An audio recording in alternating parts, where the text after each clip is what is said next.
Hi everyone. So the next topic is management for data frames. So this is practically very important and a little bit complicated. Okay, so think about the data frame D here. So at first we created 3 vectors, Chase, City, and Amex.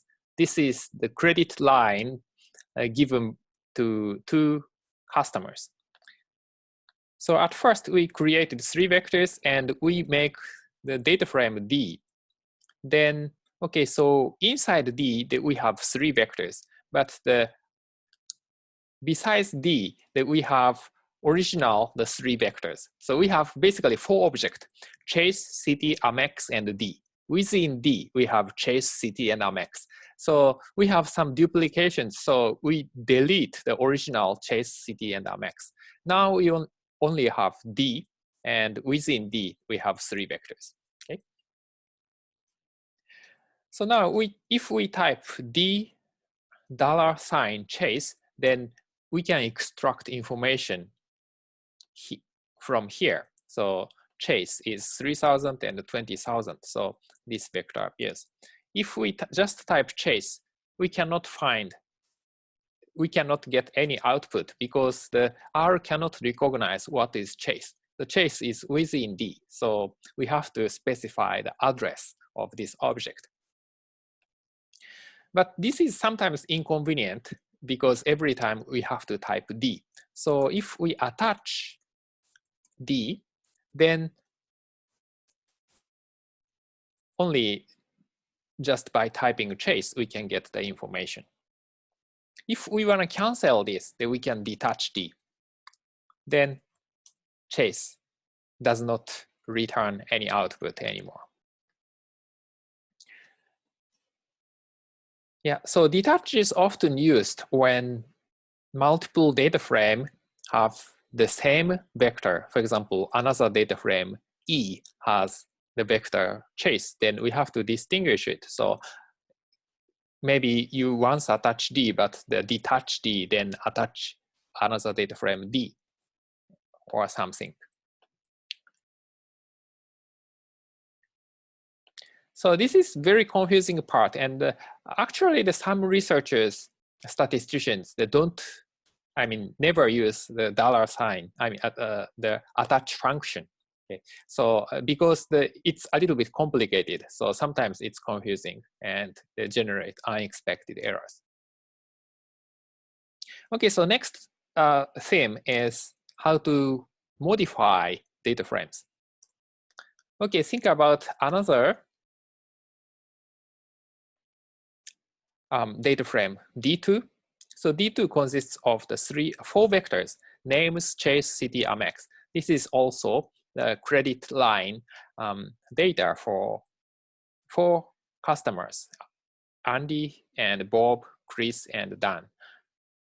So remember that the data frame can include different type of vectors. The first vector is character vector, and the other 3 are numeric. Often we want to extract the specific lines. For example, suppose that we want to extract the people who have credit line of 6,500 or 6,000 or more from Amex. Then you can use this subset function. So from database D2, that we want to extract lines which satisfies this condition. Amex is more than 6,000. So D2 becomes this. So we can confine the data set into a specific set. Sometimes we want to add some columns. Often, if we have 2 vectors, we want to calculate a function of these 2 vectors. For example, from height and weight, we can calculate body mass index. So we want to add BMI column. And here, we would like to add numbers in each row so that we can see the total credit line for customers, for each customer.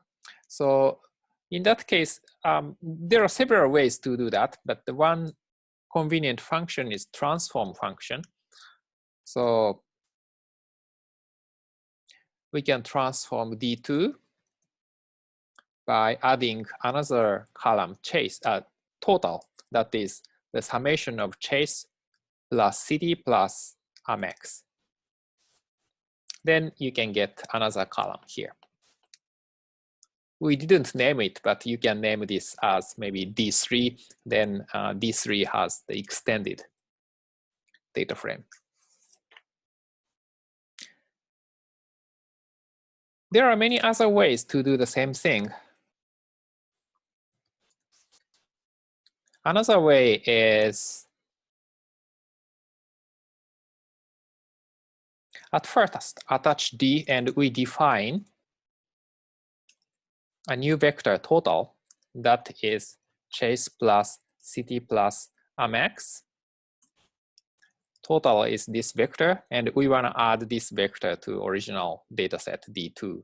So we can use the cbind function of D2 and total. And we define this as, okay, so D3, then D3 becomes this. So there are several ways to do that, just in case we typed detach D2. Sometimes we forget how many times we attach the data frame or which data frame I attached. So in such a case, you can just type once more, then R returns an error that we haven't attached D2. Okay, so this is how to handle data frames.